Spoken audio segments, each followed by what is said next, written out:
If you've ever felt invisible, listen close.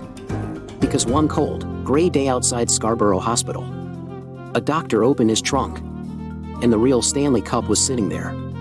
Not a replica. Not a photo op. The real one. And minutes later, it was in my hands. And the reason it happened is the part nobody talks about. So let me take you back. Because that moment didn't come from luck. It came from showing up. Before Canada's watching net. Before the storytelling. Before Cape Breton became my stage. I was a young guy in Toronto. Fighting, hustling, grinding. One contract. One hallway. One long night at a time.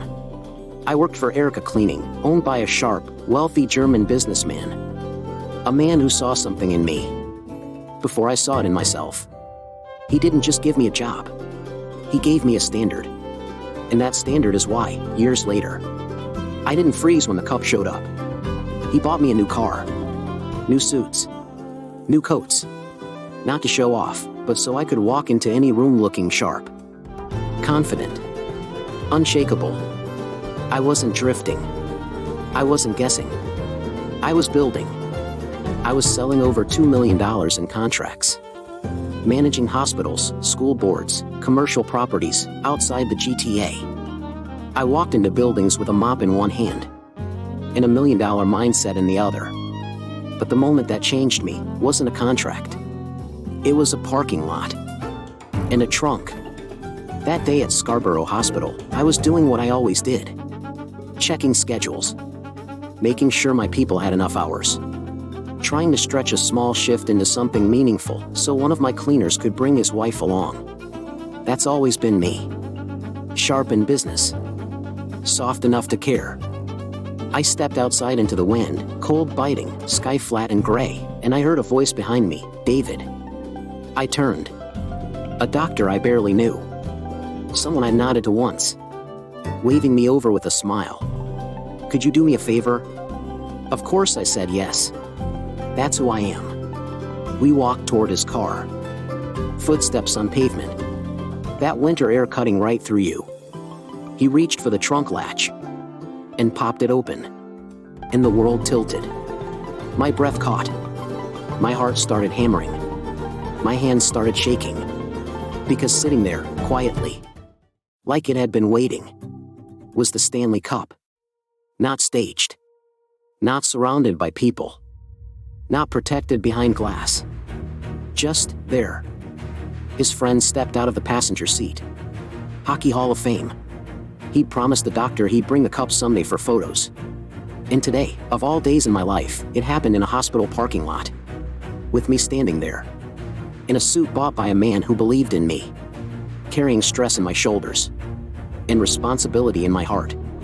They handed me a camera, an old one. No smartphones. No filters. No selfies. And that's when I realized, this wasn't about them.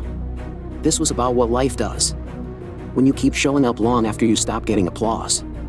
I started snapping photo after photo. Click. Click. Click. Doctor smiling. Friend laughing. The cup shimmering in that cold light. My hands were trembling so hard I could feel it in my wrists.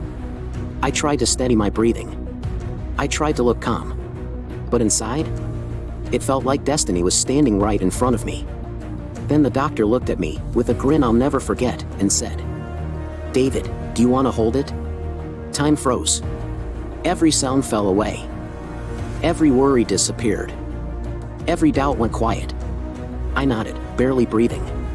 He lifted the cup, careful, like it mattered, and placed it into my shaking hands. It was heavier than I expected. Not just heavy with metal. Heavy with history. Heavy with meaning.